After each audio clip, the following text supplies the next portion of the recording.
Hello, everyone. I'm Becca Palmer. I've taught here at UW. Basically, different classes using this great book called Earth Prayers for about 17 years. And it's just such a gift to have us all together. There's people gathered here, and there's people online. And our intent is to mingle together after our two major keynote presentations. So I'm here just because the earth is awesome to me, and I'm here to introduce our speakers. But I want to begin with a spiritual note because what On Sacred Ground does, that's the committee I've chaired for years, and my students know that I'm older than sin. No one's laughing. Okay. Anyway, Johnson. Sin is trying to catch up with me. But it's so good to have you there, and we have some wonderful booklets for people who are in the audience. But I want to be brief because I want to give a few moments to my colleague in Cody. The main sponsor of this event is called Wyoming Interfaith Network, and we do our best to network around the state. So we want to also echo different voices, and a voice that stays in my heart, even though she may have long forgotten me, is a student who's Crow. Her name is Audrey Plentyhooks, but she came here and wrote about interbeing in her papers and saw a great correlation between her learnings as a Native American single mom and Thich Nhat Hanh.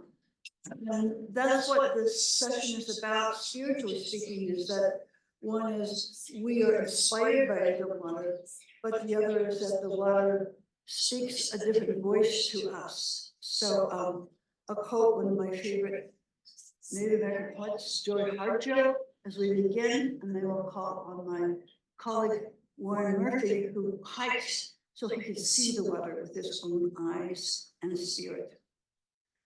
So one of the things that's important about interbeing is that we know we're a part of the world around us. And a Muskogee woman wrote this: to pray to open your whole self, to earth, the sky, the sun, the moon, to one whole voice that is you. And know there's more that you can't see, can't know, except in languages that aren't understood and other circles of motion. Breathe in, knowing that you're made of all this, and breathe, knowing you're truly blessed. So we're here tonight, kind of on the rough river, to say that water gives life, and I'm glad you came. But I found in my teachings that both water is outside us, but a lot of the human body itself is water. So there's a fellow colleague of mine, Cody, Warren Murphy. I'd like to call on you to read the portion from your book. Yeah, I was asked to do this little, it's a meditation. I'm doing a whole book on meditations that have to do with spirituality and the environment in particular. And most of these have been written over the years, putting them all together. People liked them when they were first printed. So let me read this one that has to do with water. And it has to do with a location outside of Cody, Wyoming. And I'll just read this. It only takes a minute or two. The word is out. Amazing things are happening up at Red Lake. In case you don't know, and I don't think any of you probably do, maybe one or two, Red Lake is a large pool of water about 2 miles out of Cody. Most of the time, it's just a sandy basin filled with rocks, fossils, and the tire tracks of people who like to race back and forth across it. However, with all the unusual rain of this past June and July, this was 1992, Red Lake has become a lake again. It's filled with red, murky water that is calm on a windless day and sparkles when the wind blows. It's only about the size of a football field, but it's quite an attraction nonetheless. There's more to this story than an old sinkhole filled with water. Miracles are happening there. All kinds of things are living in this new lake. For one thing, it's filled with frogs. My kids brought some home, put them in a fish tank. They're feisty little creatures. I wonder where they came from. There are also crustaceans out there, little things that look like shrimp. The experts went out and looked, and they said they are shrimp. Long dormant, these little creatures have all of a sudden discovered life. The other day, I went by and saw birds feeding on this little lake. They were exotic birds. They look like storks or cranes. Locals say it's been years since Red Lake has been a lake. But more, it's become life again, if only briefly. I've observed that people's lives are much the same way. Sometimes people spend years going through a dormant stage. They exist like a barren fossil in the past, and the world runs all over them.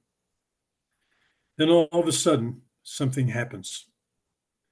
A divine presence gives them the spirit of life, and they become new creatures. It's not like they were dead. Many people lie dormant, waiting for the infusion of a spiritual life. In the Christian scriptures, Jesus said to Nicodemus and John, I tell you, no one can enter the kingdom of God without being born of water and spirit. The seed of true life is already within. It just needs a little revival now and then. So if you feel you've not been getting anywhere in life lately, you might think about what happened that summer out at Red Lake. The water came and refreshed a sandy pit. The dormant seed of life was rejuvenated, and the divine miracle works for people as well as in nature. And that's what revival is all about, whether it be for a lake or for you. That ends it. And I want to try to just say who is doing what tonight, so you will know the schedule roughly. Again, I have a Timex watch that is not digital, so we may not be on time each moment, but basically, we are really gifted to have this first speaker here is Bern Hinckley, who is a hydrogeologist, right? Yeah, and you've done amazing work in trying to see surface and groundwater. Oh, no, don't come out yet. But Bern has slides. And then the second speaker is someone from Brazil who's really offering a great gift of himself as a postdoctoral student, Dr. Andres. And it's good to have you here. Yeah. So that's the order. And then we'll have a breakout session where people can talk to each other across the Zoom audience and in here. So that'll be roughly between 5:30 and 7. And then at 7 o'clock, we have someone who's so tall you could probably see him. Alan Doyle is the director of Canterbury House, and he's going to lead us on to pouring water, blessing the berry prairie, and a vigil. Okay, that will be 7 to 7:15. So that's roughly it. And I will try to pass the word by hoping that each of you have your booklets who are in here. Okay? Before I turn this also system over, I just want to know that what we're trying to do for the unsacred grounds is to say the spiritual out of water is across religions, whether you're doing baptism or just the river Ganges and how to do someone back to the river. So there's a lot in here about different religions, and that's the point of what we're trying to do. So I'll hope a little bit about the vigil that's going to happen sacred teachings across religions and indigenous traditions echo or are found through water is life. This preservation is our shared responsibility. Wyoming Interfaith Network recognizes our unique role in this effort. As a network bridging diverse faith communities, our hope is to amplify the message of water stewardship, uniting people across beliefs to safeguard this Vital resource. No, no worries. Okay. So it's the intersection between what is vital in our very veins and in all the elements, plants, animals. And a lot of that good news is contained in this booklet, which you'll receive. So if you're ready, Vern, we're ready for you. See if you can get feedback. Okay, so let's see. Where do we have our loyal assistant here? You look around a room like this and you pick the youngest person there and they're the source of all knowledge. It's a lovely reversal of general roles of the elders of the tribe. They're now the 3 or 4-year-olds. Okay, now I'm still not getting a response to my arrows. What do you think? Okay, so maybe to see.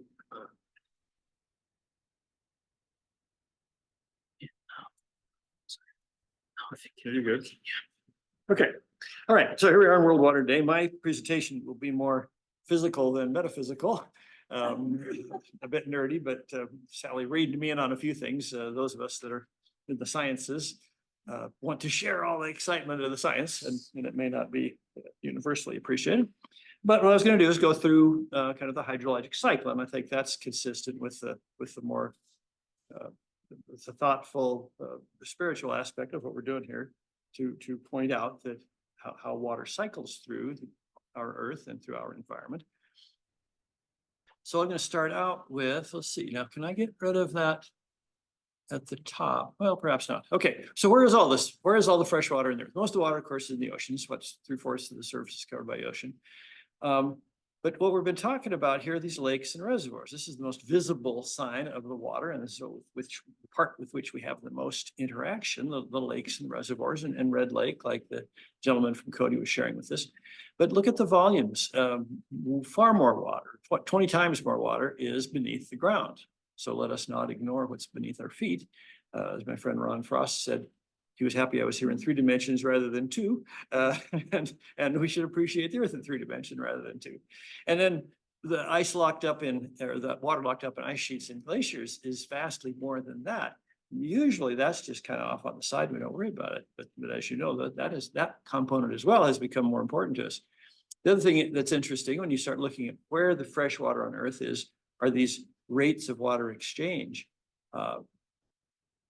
Rivers and lakes are going round and round and round all the time, say 7 years in this particular representation. This is a USGS summary, compared to 3 centuries in groundwater, a very gross exaggeration, or averaging, I should say. And then those ice sheets, 8,000, I think is pretty tame.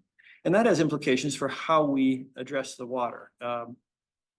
If there's an impact on a river, a common response is, okay, stand back, let that plume dissipate. That kind of a management option is not available to us at all with these much, much larger and much more slowly cycling reservoirs. Here's a picture of the hydrologic cycle. The glaciers up in the mountains, coming down the streams, pothole lakes, and coming down the river, and eventually winding its way down to a lake or the ocean. But let's slice that cross section and add this 3rd dimension. And here's all that, we say 40 times as much water in the subsurface. And it occurs in these little small cycles of groundwater. It's running into the ground someplace, it's running out of the ground someplace. It's not a separate unit by any means. In some cases, the groundwater recharges over a large area, has very long residence time, and eventually finds its way back to the surface. But any potable groundwater basically is constantly cycling through, rather than being a completely separate resource that we can safely set aside and worry about either not at all or separately from our surface water resources. All right, this puts the whole thing together. Precipitation is what's lurking under the marquee there. The hydrologic cycle. And that's, I think, key to what we're doing here tonight. And what I'm trying to point out is that this cycle is constantly turning over, constantly going round and round. Precipitation out of the sky, evaporation back to the sky, perhaps spending some time wandering down a river before it evaporates back to the sky and completes the cycle. Perhaps soaking into a reservoir. I guess they're indicating here and flowing back and forth. So this is what's gone on for millennia since water first appeared in the atmosphere of the Earth some billion years ago. So a fair number, on something like that, a couple of billion. And so then we need to ask ourselves, where's the human footprint in this grand cycle of nature? And we would 50 years ago have said, well, it's here and it's here, but we're just coming to appreciate here in the last 10, 20 years. No, we humans have an impact on this whole process. And if you think about global climate change, global warming, we tend to think in terms of it's making things arid, it's drying things up because it's warmer. But again, think about the cycle. If you evaporate more water, you have to rain more water. It's got to come out even in the end. So the idea that global warming causes droughts, it may cause local droughts, but ultimately it means more water is going around and around and around. And what climate change is doing is adding energy to this whole grand cycling system. And we're seeing the manifestation of that additional energy in increasingly catastrophic weather events. And that's where the human beings are affecting these hydrologic cycles on a very grand scale. On a more local scale, we see we're diverting that water from where it might go otherwise, as our authors here, to municipal use. They threw in a few center pivots. So we're dragging the water out of the river, sending it back into the atmosphere, kind of short circuiting where it might have gone on down to the ocean, industrial uses and so forth. But in the case of water, use is a slightly deceptive term. Water is not like coal or oil. There is only so much water on Earth, and it hasn't changed much for ever so long. A little bit of addition from volcano here and there, a little bit escapes to outer space, but mostly it's the same body of water going around and around. And our use of it is mostly redistributing it in space. We dig it out of the river, send it back up the leaves of our plants, send it through our houses and send it back to the river. But think about that water, it's actually going around and around and around.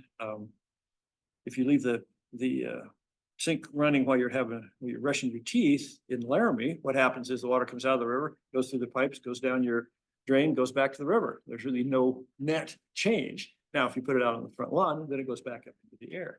So the whole concept of use is a bit of a misnomer. We're actually borrowing that water from the hydrologic system, putting it to some use, cleaning our bodies, flushing our waste. So we aren't giving it back in quite the condition that we found it. And that can lead to issues, of course. Looking at these cycling rates, this is another GIS diagram, and to point out that we need to expand our mind beyond the river runs by, who's the Heraclitus is famous for having said that nobody crosses the same river twice. It's the same river. It's always a different river, and it's always a different person. In the case of these much longer cycles, that's less true. And we have groundwater moving beneath our feet and back to the surface on the time scale of days, years, centuries, and even millennia. So some of the water resources that we exploit for human benefit have been in the loop for thousands and thousands of years. And those are much more robust, but they're much more fragile in the sense that if you change something, it doesn't clear itself out right away. All right, so I said, let's try to give this a Wyoming spin. Here's a diagram from the Wyoming range on the east side of Star Valley. just to make the point that these groundwater pathways can be extraordinarily complex. So the water might run into the ground and go down these cracks in the limestone and then get diverted by this fold and wander over here and across this fall, come back up in a spring here. And what you'll see in Star Valley, and it's a very common geologic situation in Wyoming, is then there are these springs at the toes of our mountainous regions. And that's where many, many communities in Wyoming then get their hands on that groundwater that went into the ground up on the hillside, flows through the rocks, comes back out at the toe of the hill where we can get our grubby little mitts on it. This one I threw in just because everybody knows about the Ogallala Aquifer, High Plains Aquifer, is a better name for it. So this is a groundwater body that extends from southern South Dakota all the way down into the panhandle of Texas. The red areas are places where it has been drawn down. The withdrawals from the aquifer are much greater than the recharge to the aquifer. And out on the plains, this is a more or less continuous aquifer. It comes into Wyoming just over here in the corner. And a thing to keep in mind in terms of groundwater systems is because of the topography of Wyoming and the geology that creates that topography, we have very local groundwater basins. So when you hear about, oh my gosh, the aquifer is drying up in Central Valley, California, the aquifer is drying up across the Great Plains, that has nothing to do with us. These are in fact quite disconnected. It doesn't mean it's not a problem, but don't be too quick to generalize what you hear about other parts of the nation when we're looking at our situation here in Wyoming.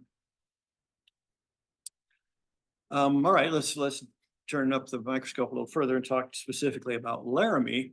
Although for our folks on Zoom, I would point out that the Laramie situation is very analogous to ever so many cities and towns across Wyoming.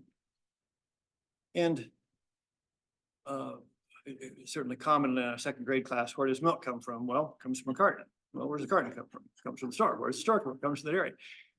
I think it behooves anybody who is participating in a natural resource-based world, which we all are, to trace those threads back. The milk you drink ultimately was squeezed out of the udder of some cow someplace. So let's just be clear. And then what is that cow eating, and what are its impacts on the environment? So I would encourage us all to understand where our water comes from, no matter what community you're in.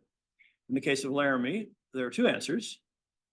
One, we divert water from the Laramie River up in the Harmony area, and the water arrives across the surface from a watershed that extends as indicated on this diagram, and that goes all the way to Cameron Pass, the road over from Walden to Fort Collins. So as far as land use and contaminants, our surface water supply is subject to whatever's going on over this quite large area, most of which is in national forest, fortunately. With respect to groundwater, which is the subject of my concern, it's coming out of a relatively small area that we call the recharge area for the Casper Aquifer. That's the specific body of rock from which we draw our water. And that's just here on the east side of town. You'll see how that looks in terms of individual wells here in a moment. This diagram was put together by some folks back in 2000 that have an artistic bent. And again, it's the hydrologic cycle. You've got the precipitation, in this case, falling on the Casper Aquifer, which is exposed in the hills east of town. So the Casper Aquifer are these pink layers, and they are sand and fractured limestones that soak up the water that falls between here and the I-80 summit. There's a little road cut on the I-80 summit. We're fortunate in Laramie to then have that body of water in the aquifer covered by these red beds. This is what you see if you dig a hole in your yard, most anywhere in Laramie. And that provides a cap to the Casper Aquifer, shielding it from both recharge, but also shielding it from surface contaminants. So we're fortunate in that most of the area that receives precipitation input is east of town and relatively undeveloped. And many of us have spent quite a number of years trying to keep it that way. Then it evaporates from our lawns and from the river and from the sewage lagoons, and back into the air it goes, and round and round and round. So again, the hydrologic cycle is alive and well, even in Laramie. And this configuration of water falling up in the hill and cities extracting it at the toe could describe Sundance, Newcastle, Rollins, Worland, anything in Star Valley is set up the same way. So I think if you look around the state in your own situation, you'll find situations very similar to this. All of the water that you get out of your pipe had to come from somewhere, and that somewhere ultimately is the deep blue sky. Here in Laramie, the area into which water flows to recharge your aquifer is outlined here in green. That's what we're calling the Casper Aquifer recharge area, which is also then the protection area. It's a tiny little piece of Albany County, as you can see on the inset, but the water that soaks into the ground through this rectangle serves 92% of the population of Albany County. And about 90% of that live in the city. The orange dots are individual points of delivery for the water that is extracted from this area of recharge in Casper Aquifer. These would be the folks out in the subdivisions east of town, Sherman Hills, Laramie Plains, those of you who are familiar with our situation here in Laramie. But really, their situation is just the same. Here's somebody out living down by the Laramie River. The straw through which they get Casper Aquifer water runs through town and is connected to one of the large municipal wells, whereas these guys, straws are out there between the garage and the house, a very short straw. But we all depend on the water that flows into the aquifer in this specific area, which is, as I say, is the protection zone. I've outlined here the Pilot Hill project, some of you may be familiar with, and how do we address then protection of the water quality in this? One answer is purchase, and the area that's shaded here was purchased by the state and has been dedicated, at least for the immediate future, to open space recreation and aquifer recharge. So what a great setup that much of the aquifer protection area immediately above our wells has now been dedicated to public use. Again, back to my cross sections, that looks like, here's the aquifer recharge zone. If we go east over the hill, now you're over in the Vidavoo, Blair Wallace area. Those granites don't soak up any water. So really our whole story starts right there at the skyline east of town. And that aquifer is open and absorbing rainfall and snowmelt right up to the east side of Laramie. And then the city wells are drilled shortly after that. And the domestic wells occupy this area.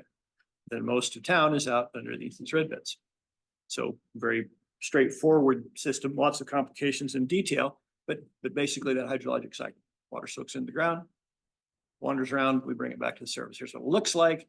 So any of you who live here should take a gaze east when you go get up tomorrow morning. The red beds, these are the protective layer on top of the Casper Aquifer. And then from there to the skyline are those exposed beds that are receiving recharge and keeping us in nice clean water. Now, let's see. Why am I not? There we go. All right, a little nerdy stuff here, but Sally said she loved these. There's a picture down inside one of the domestic or the municipal wells. and we hydrogeologists, we cringe when somebody says underground rivers, but in some cases we have actual cracks beneath the ground and the groundwater is running through these. Here's another one from a well out just east of town. So these cavities here, you could put your arm in there. And in these situations, that isn't moving at a centuries or millennial rate. Water's ripping through those guys. And that has implications, of course, for its vulnerability to anything that gets introduced into the aquifer, could be delivered into our water supply wells quite quickly. Another aspect of the groundwater, here's our recharge area, and the water is moving now subterraneanly towards these points of discharge. City Spring is why Laramie is here. The UP discovered these 1,500 gallon a minute springs and said, cool, we're going to build a railroad terminal there. And it's collecting water from quite an area, both north and south, and up to the summit. So if you're standing in one of these wells and looking east, it isn't just what's in that drainage. Remember, this whole third dimension, the water's moving quite freely underneath what appear to be topographic divides. And that means we have to protect the whole area from which water is is coming to our wells. Okay, so what? My pitch, encouragement, admonition is one, to understand where our water comes from. And again, that's is true of any town in the state, any cabin up in the hills in the state as it is here in Laramie. Once you understand where it comes from, then you can start assessing potential threats to the quality and to the quantity of that water. But you first have to understand the system so you're looking in the right place. And for ever so many years, groundwater has been, well, I dig a hole and it's magic. It's a whole separate universe down there, and I'll use that water as I please. We need to understand that it's all connected. And that can't be overemphasized, so that we need to plan looking forward. And we've got these decade, century, millennial timescales, which makes planning frustrating, but it's essential that we take the long view on water, whether it's surface or groundwater, just as we do any of our other natural resources. One way to do that is education, of course. So I've added a few slides here at the end. Here's a fun little educational bit that we put together. The landscape painted by our terrific landscape artist, Linda Lilligrave, and if you don't know her work, you should. So we've got the Laramie Range and the water coming down, and here's the little cracks and crannies down in the rock. And then we just plugged our kitchen sink taps into the rock to emphasize the fact that, isn't that cool? There's water right down there and it's clean, and you just turn the tap and here it comes. We put this together for the annual 4th of July celebration that Laramie puts together. So I think it was this day, this gentleman from the Near East, he was a student. He was very leery of the idea of drinking water out of the tap. We don't do that. But once we convinced him, he just thought that was just the coolest thing going. He probably drank 2 quarts of water just for the joy of taking it right out of the kitchen tap, perfectly safe, perfectly clean. A little more expansive view, a couple of murals I'll share with you that Paul Taylor put together. If you don't know Paul, you should. He's made his career doing elementary school education on Australian Aboriginal practices and spiritual connections to water. And then he's engaged the Laramie High School students in putting together these quite elaborate murals. So you'll all immediately recognize the snow-capped peaks of the Laramie Range, right? These snakes are his groundwater moving underneath the ground. Here they're layers of our Casper Aquifer. And here's the city spring there on the east side of town, and the Laramie River over here, all rendered in this stylized way from the Aboriginal cultures of Australia. This one, he really got carried away. So he's got water moving through the aquifer, and then it shortcuts into a different layer there, and then it squirts out of this one and up into this one, and then eventually goes over here, and there's a big fault that brings it to the surface, and here's the city springs, and he's given us some recharge from the rain clouds and the snowfall. And as he's added his caption at the bottom, the stars represent the campfires of all our grandfathers passed away, who are looking down, keeping watch, and remembering the resource for our land and water. And yeah, this is done by Laramie High School. Just a quick thought on how do we protect this? There are 2 forms of contamination to which aquifers and any stream is subject. First order of business, we prevent that. Educate people as to what the impacts they have on the resource are. Public projects and purchases, like we saw there with Pilot Hill, and at some point, land use regulations. Here in Laramie and Albany County, we have been working on establishing minimum lot sizes so that we can disperse the use and minimize the use on top of the aquifer. But we also need to keep in mind that we have designed contamination, and maybe that's a kind of a controversial way to put it, but a car is made to turn gasoline and carbon dioxide and sulfur oxides and various things we would recognize as pollutants. Septic tanks, same way. It's a imposition on the environment that we feel is a justified sacrifice to maintain our standard of living, but no one should kid themselves that there is a non-impactful way to address these resources. So we can try to design things as best we can, but we're going to have an impact, and we should be upfront about what that impact is. Okay, finally, last slide, I would leave you with this thought that's been attributed to many sages over the years, in this case, Benjamin Franklin. We are so fortunate in the United States to live in a participatory democracy, but that only happens if you participate. So unlike ever so many people in the world, we do have the opportunity to guide, demand public policy. And indeed, at least in a democracy like ours, the world is run by the people who show up. So thank you for showing up here. Yeah. Keep up the good work. And that's the end of my little presentation.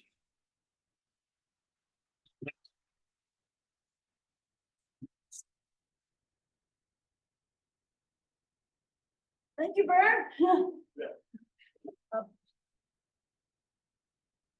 So for those of you who are new to this format, what we try to do is to have the presentations first, and then have breakout groups after the last speaker.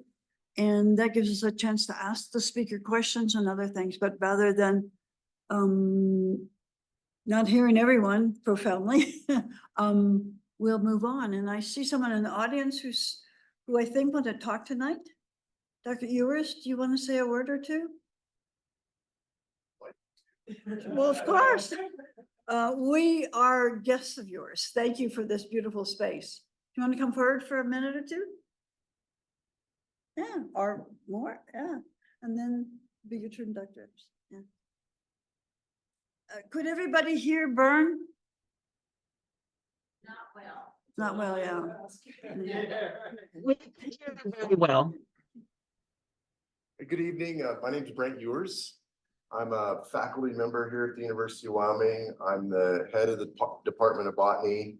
I'm also the director of the Biodiversity Institute, which is housed in this beautiful building. And I'm also the principal investigator of the Wyoming Anticipating Climate Water Transitions, or WYACT. And Anderson, are you talking about that some? Yeah, that. Yeah, Mary. So it's a really big project. Anderson and Mary are part of our team. We have another almost 28 faculty that are involved, another 25 graduate students and postdocs. But probably what's more important is we've got stakeholders throughout the state that we're co-producing knowledge with. And so we're doing science with local communities in the Green, the Snake, and the Wind River. And so the things that we're talking about water, we're trying to learn from communities to do our science in ways that actually directly benefit the communities. So we're not only are we doing the science around water, we're also studying how can we do this better with people. And so I'm just really pleased to see these kinds of discussions around water, but also not just the science, but the fact that we've got to connect this to the different ways of knowing. So when we're working at the reservation, they have a very different way of knowing. They also have sovereignty that's very different that we don't often recognize. We also need to do that in local communities. So it's about who shows up, but sometimes some people are excluded. And so how do we bring people to the table that have been historically excluded in the decision-making around water? That's something else that we're trying to evaluate as well. And so I'm just really pleased to see people here this evening talking about water and enjoying the facilities here at the University of Wyoming. So thank you for coming tonight, and excited to see what else we hear about water tonight.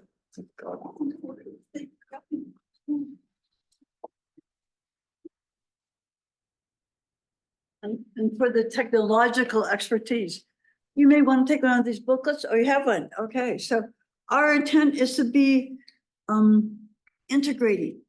You know, what is it that is of value to us in each community? And we specialize, some of us who are here in this room, in Laramie, but also how do we keep a broad perspective? And so for centuries, I would say that people really looked at what does water mean to human beings? And you'll find it in the back of your booklet here, some quotes from Native Americans. And so I'll just read a few before we call our next speaker. But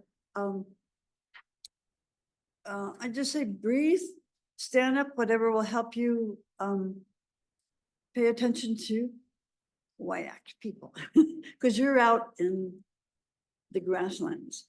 So in the back of your booklet are some quotes, and it's very easy, I think, to see the connection between how do we live our lives and how do we value what are the simple things like clean air and clean water. And one of the pages toward the back is from the First Nations. Otexwana. Water isn't just for drinking or washing. Water has its own spirit. Water is alive. Water has memory. Water knows how you treat it. Water knows you. You should get to know water too. And some of these readings we'll read upstairs at the vigil, but I would just give one other quote by Samuel Tobin. Water of the seas, vast and deep, regenerating essence of our planet's vigor. We give you thanks. Water of the rivers, creeks, and flowing streams, strong carriers of life, steady currents of movement. We give you thanks. Water of aquifers and irrigation systems, soothing and lands, nourishing hungry seeds. We give you thanks. Water of human tears, cleansing drops of grief, dancing drops of joy. We give you thanks. I learn a lot from water, not just by watching it, but by remembering what it means for me to be a healthy human being. But one profound teacher of mine was Audrey Plenty Hoops, who came here from the Crow Reservation because one of the metropolitan areas near her dumped their sewage into the river near her village, and it just flowed. And so she wanted to learn how could she help her people have clean water. Another person who was Native American who came by Laramie on his way to go back to the reservation, I said, well, can I give you anything? You know, a cup of coffee, granola bars, whatever. And he said to me, just give me water. So I filled up 3 major milk jugs and sent it home with him. But I never had someone just ask me for water before. So with those acknowledgements of the limitations and the great gift of water, I would call upon you, because you've decided to come and join us in Wyoming, which, welcome, Dr. Endry. Yeah.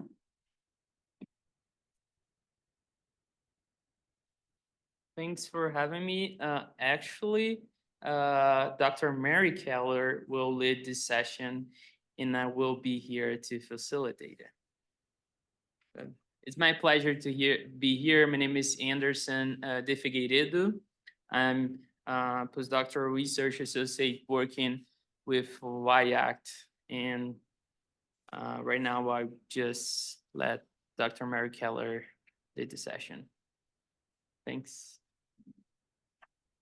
So thank you, Anderson, for getting us started here. Everything moves a little more slowly as I zoom the PowerPoint, so hopefully it will arrive here in a moment. I wanted to start by thanking Wyoming Interfaith Network. I was there last year for the event and was so impressed by the people you pulled together. And by learning about the story behind those murals and the ways that Paul was able to engage broad varieties of students in the creation of that art, that still speaks to me. It was such a pleasure to see those again. And I'm sorry that I am not there with you. I have a knee problem that's prevented me from coming down, but I am delighted to be working here with Dr. Figueiredo, and we will try to give you a hint of what we do and an opportunity to practice amongst ourselves one time what we do. So we're here to tell you about scenario planning in Wyoming. And we are part of a 4-person team who focuses out of this larger group that Brent Ewers spoke to you about, of 30 research scientists. And we are, you might say, part of that interface where the science that is happening and the communities that are living, we are bringing a process called scenario planning into communities in order to learn from those communities how they're perceiving and adapting and adjusting to a warming planet, and connecting those persons to members of our society that are both like city government or federal government, national parks, so that we can work together and try to build bridges of communication. So we are, I've titled this slide "The Spirit of Climate Change," because maybe Anderson and I make a little bit of a team together sometimes. So I'm from Religious Studies, the Religious Studies Department. I'm a historian of religions, which means I think comparatively about religions and their impacts on their communities, their impacts on society. And I will let Anderson introduce himself in a minute. And we're joining forces to work with communities who are most vulnerable to global warming in the 3 rivers that WIACT is working with. So the Snake River, the Wind River, and the Upper Green. The things that bring me to this work, I'll address a little bit later, but let me just say I've got at least 2 hats on whenever I'm in a room. And one of those hats is my Wyoming hat. So I was born in Sundance, raised in Cody, and grew up in the Episcopal Church in Wyoming. And I've always had my eye on what is Wyoming Interfaith Network doing, because they have an outreach across the state that I think is valuable. And for instance, like today's event shares a common interest between science and religion, and where sometimes there can seem to be an unbridgeable divide between science and religion. I think the work of the Wyoming Interfaith Network illustrates that there are plenty of people for whom the world of science is an exciting and enriching complement to a religious worldview. So with that, let me just say, Anderson, would you go ahead and introduce yourself? And I'm going to push you a little bit to speak about your work with glaciers in the past. Okay, thanks, Dr. Keller. So my name is Anderson de Figueiredo. I'm originally from Brazil, but my research background as a geographer is in the Peruvian Andes and also in Bolivia. And so even though I'm from Brazil, I worked in the Andes with indigenous communities. And wow, I would say that, the key takeaway for me from this work, beyond these perceptions of an adaptation to climate change with indigenous communities, that before working with indigenous communities or before walking with elders in their territories, water for me as a geographer was sometimes, water in glacial lakes and glaciers. They were like just like small points in the map. But then, after walking with elders in those indigenous communities, the meaning about water changed in my life. So I think they taught me about the spirituality. And so whenever they would approach to our archaeological site, they would like acknowledge their elders, or whenever they would approach to a glacial lake or to a glacier, they would, say thank you to their elders or to the spirits of the mountains, or the Apus, which means God in Quechua. And so, yeah, I think they changed my perspective about water, and I'm grateful for it. Thanks. And as you all get to hear little bits from Anderson, I think you will come to understand how lucky Wyoming is to have him working here. So what we'll cover today is we're going to give you a little bit of context about the WYACT project. I'm going to do a little bit on religion and symbolic language in terms of futures thinking. So when you do scenario planning, part of what you're doing is proposing possible futures. And I got brought to this work in part because I understand that religious traditions are also groups of people who for centuries have been asking the primary three questions of where do we come from and what is our next ethical step and what is the significance of our death for our communities. And in this way, there has always been an attention paid to that which lies in the future and having a meaningful current existence in relationship to that future, to building that future. So then we're going to actually run a wee scenario today. So some of our acknowledgements for this larger project, and if you go to our WYACT webpage, you'll see you can find the personnel, although Anderson, we got to get your picture up there as well as a few other new members because we're still hiring on our team. But you can find out about the Wyoming Anticipating Climate Transitions team here.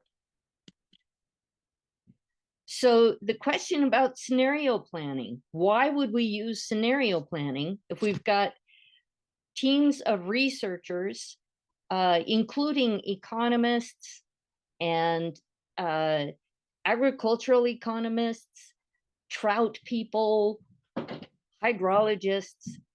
Why scenario planning? And in Wyoming, there is such a wide range of uncertainty about future dynamics that it makes it cognitively difficult for humans to actually face and embrace and dialogue about an uncertain future.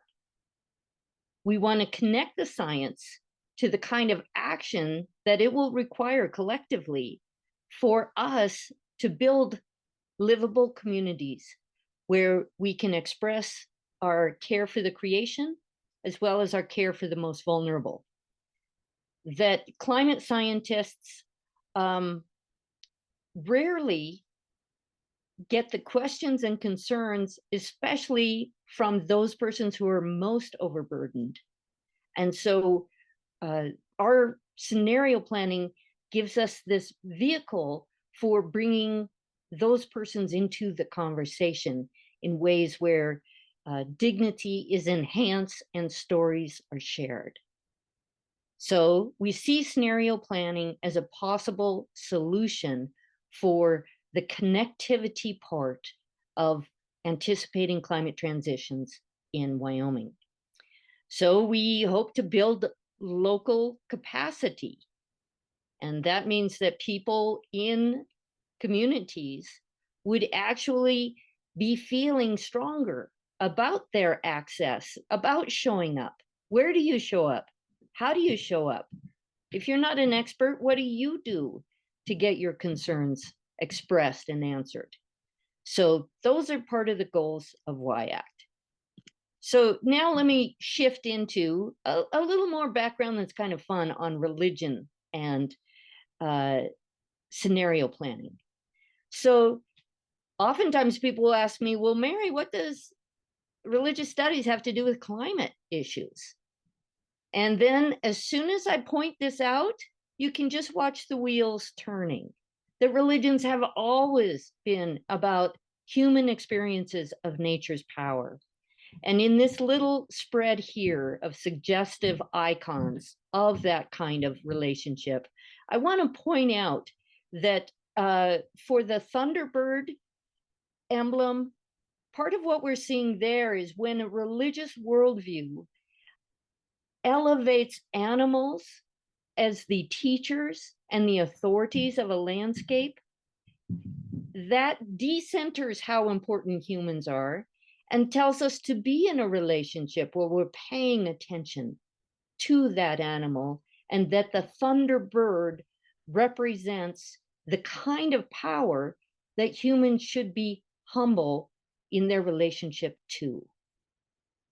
In the Shango and Saint Barbara, that comes out of African traditions that survive the Middle Passage and the slave trade, and the forced conversion to Catholicism that happened with much of that.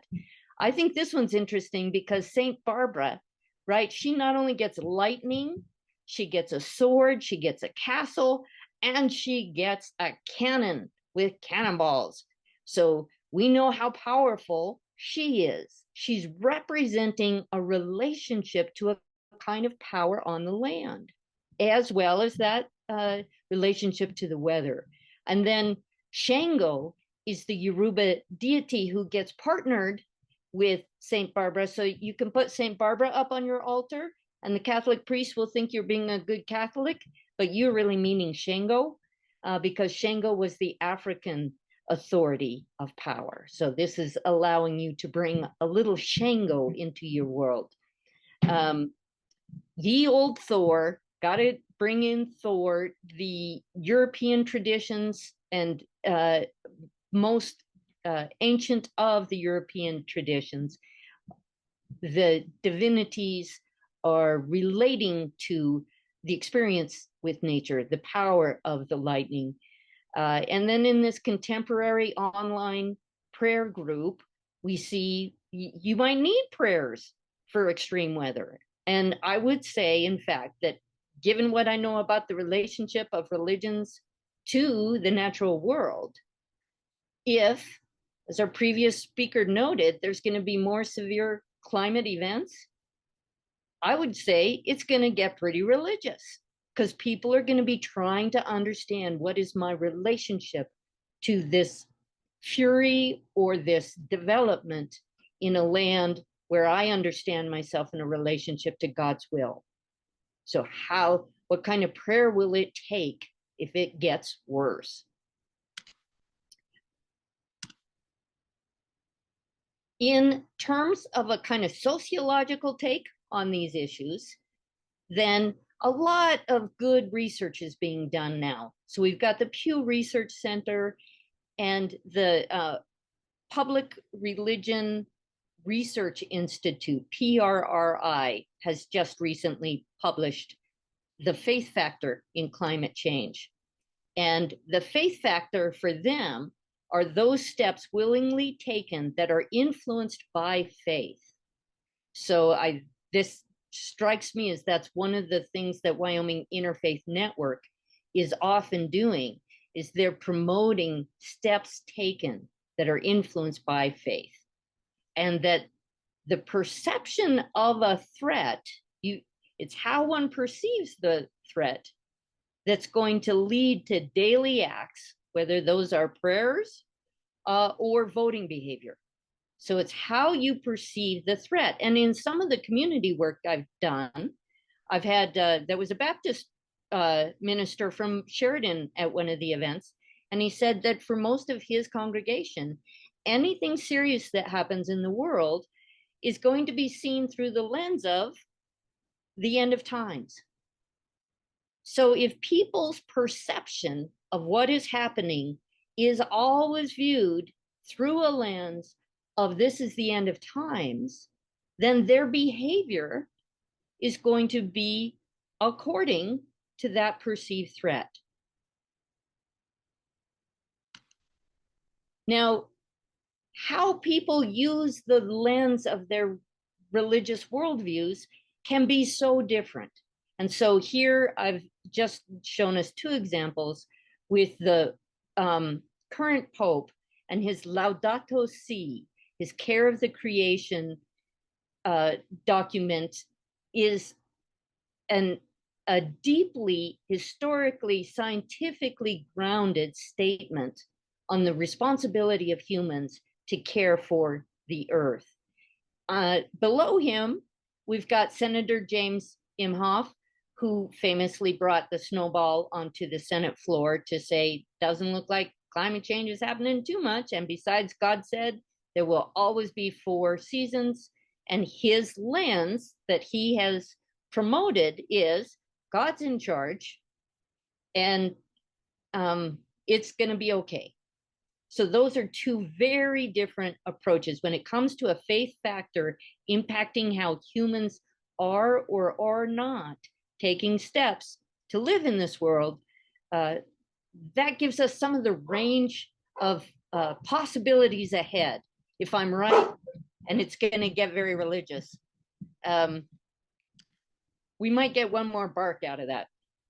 So here we go. Here we are in Wyoming, and water availability is a big concern. I'm going to put the dog out.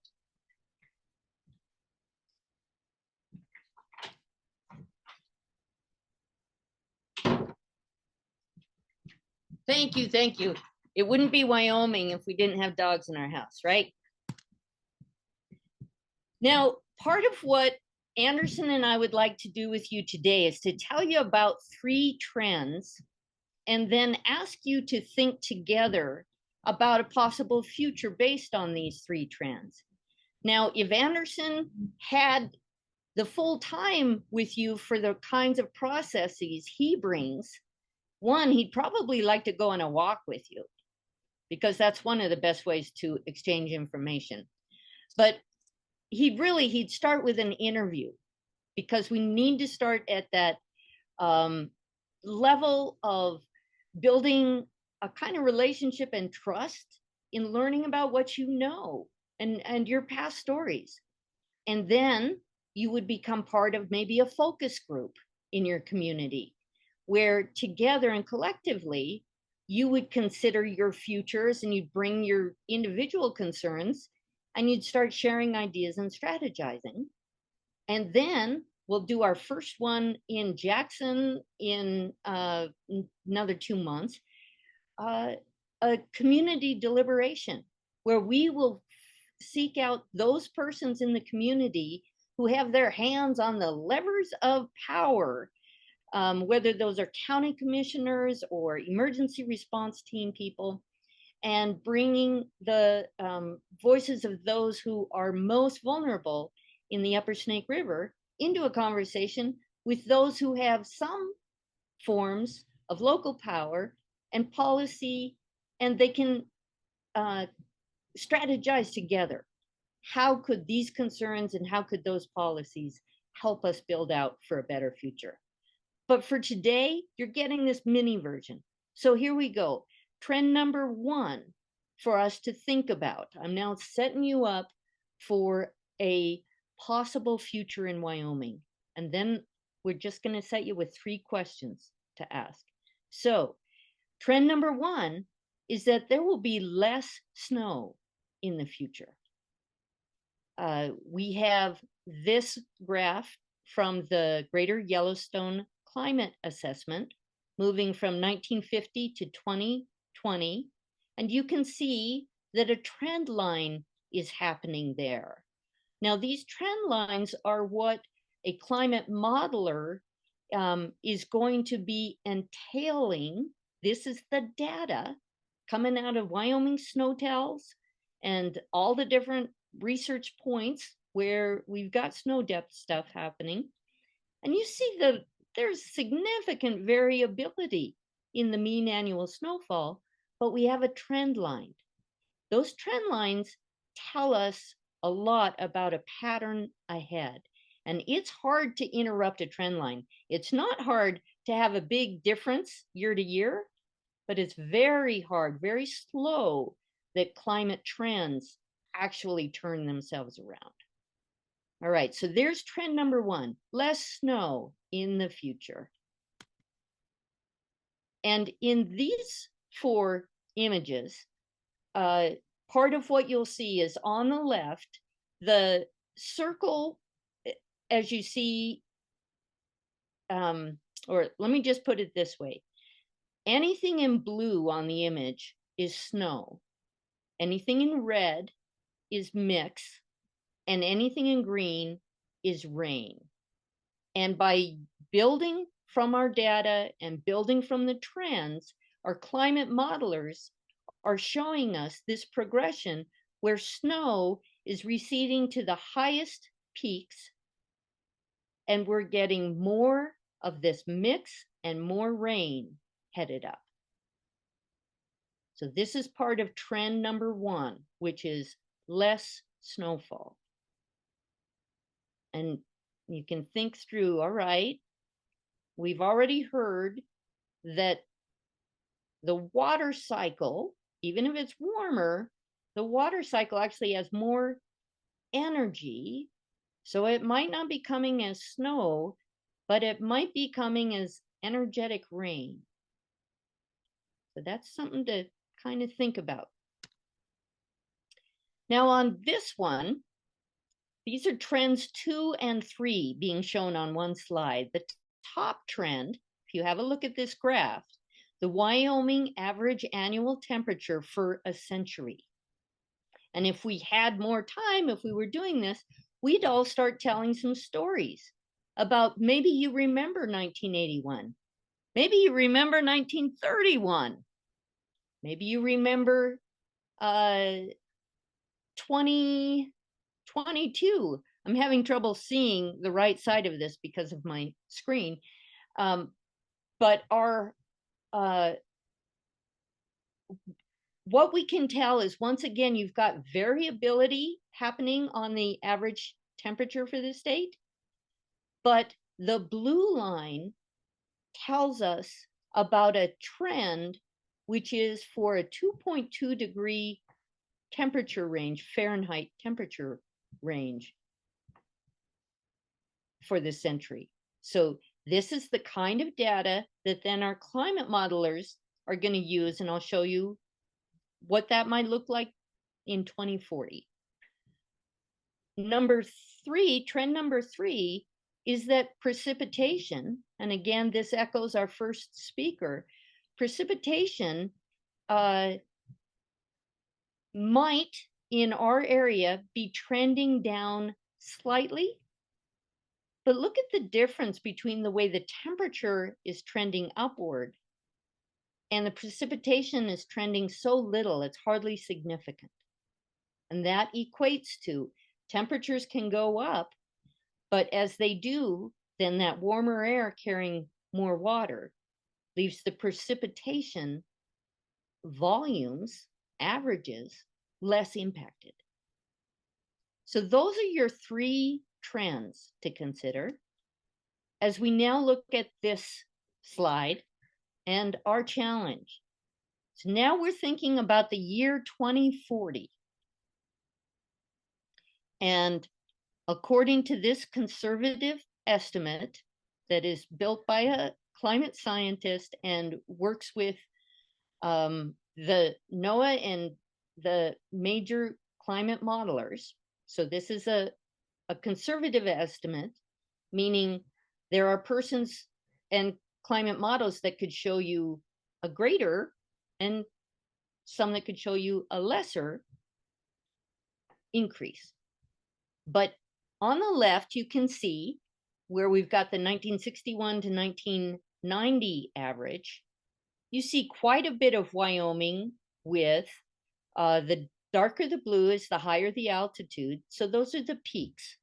You can see the Bighorns running kind of right down there through the center. You see Yellowstone and the Wind River Range. And then in this projection, this climate model, on the right, you see how different Wyoming will be looking temperature, average temperature wise.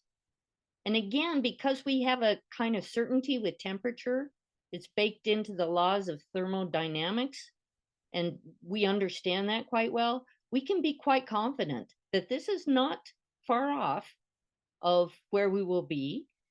And so the question for you all today, let me go ahead, and I'll stop and ask first, does anybody have a question before I move you into the discussion part?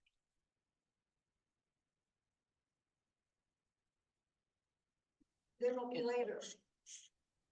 The questions will be later. Okay. I'm just trying to get to my next slide.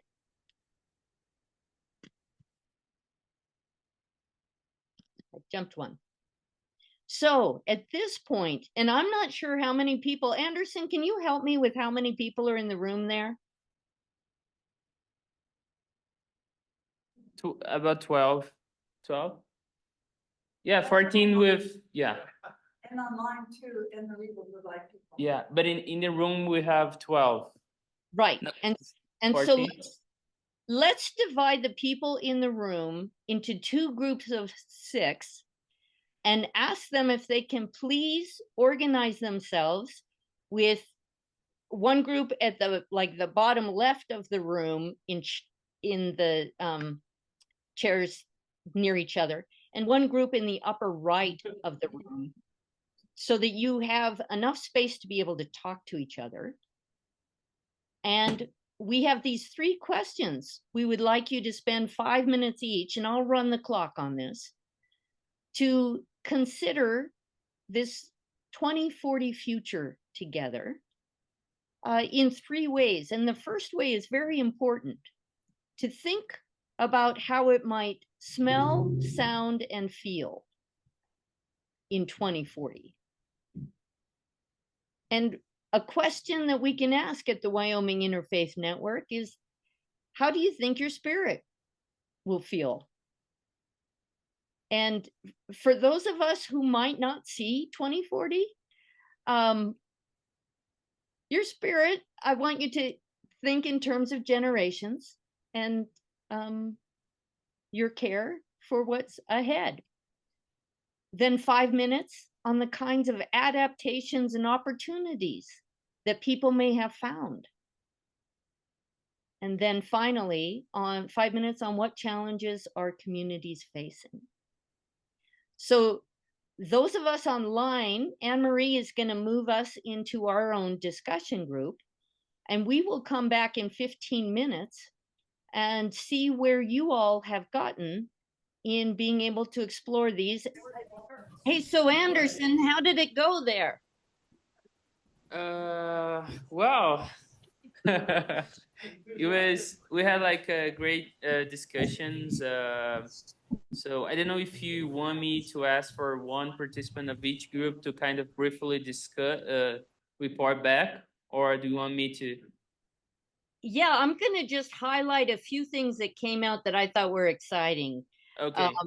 One thought was, now that Indigenous cultural burning is starting to be understood, what if Wyoming kind of gestured to the Indigenous communities for some forest management, and so we could partner to try and reduce the danger of the big fires? And I thought that was a great example of a kind of opportunity that we could partner with Indigenous knowledge and possibly create like small economy of natural resource alliances. So I really liked that one.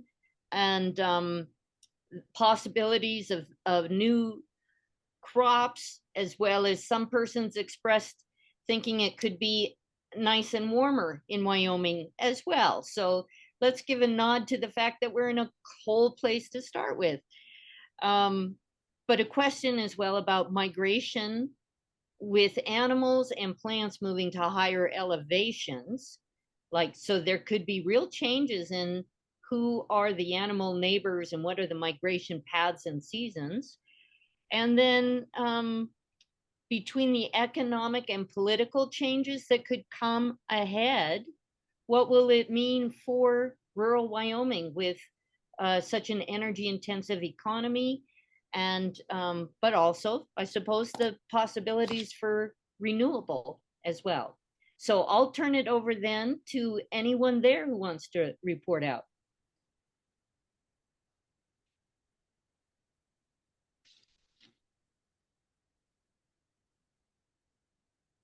anyone from the audience who's willing to share your discussions? Okay, meanwhile, I can just share some of things that I've been hearing. So I don't know if I have like some good thoughts, but I heard from some folks that these scenarios, or this snowpack with like less snowpack, makes them feel like sad and kind of grieving. So I don't know, do you want to share your comments? I just thought it was good. Thank you. Yeah. Yeah, we just talked a little bit about how like the idea of Wyoming identity and Wyoming heritage are at play, and the ways that we recreate, and the ways that we hunt and gather will change, and maybe not go away entirely, but the places we do them and the seasons we do them will have to shift. And there's a sense of loss thinking about like, wow, I learned how to ski here and I won't be able to take my kids there possibly. We can go higher in the mountains, but it's not the same. It's not the same place. And so there is a loss of, I think, identity and culture that's at play as these scenarios, particularly around just the temperature change.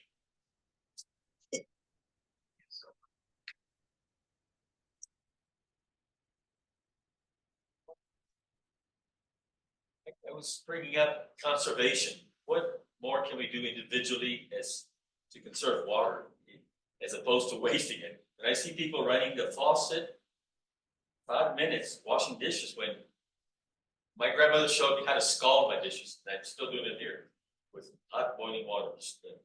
Can we conserve more water? We should. Doctor.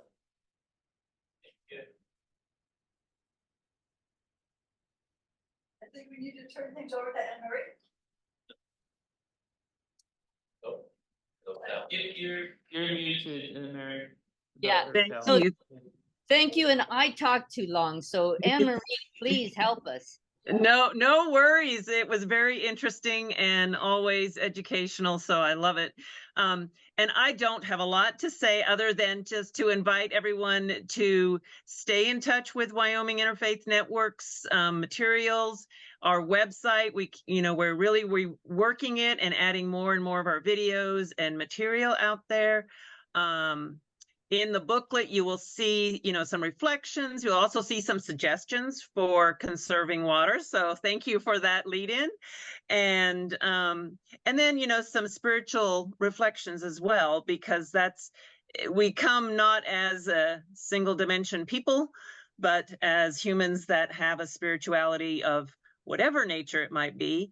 And that impacts our decisions, our actions, and how we interact with the world.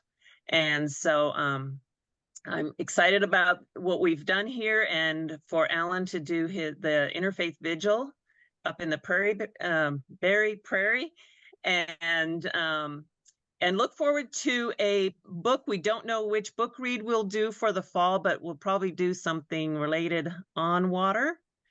And so make sure you look out for that happening. If you're not on our email list, please go to our website, wyointerfaith.org, and join. And if you have any other questions, please reach out to me. I can be reached by email at adelgado@wyointerfaith.org. So I think that's all I have. Sal, did you have any closing comments?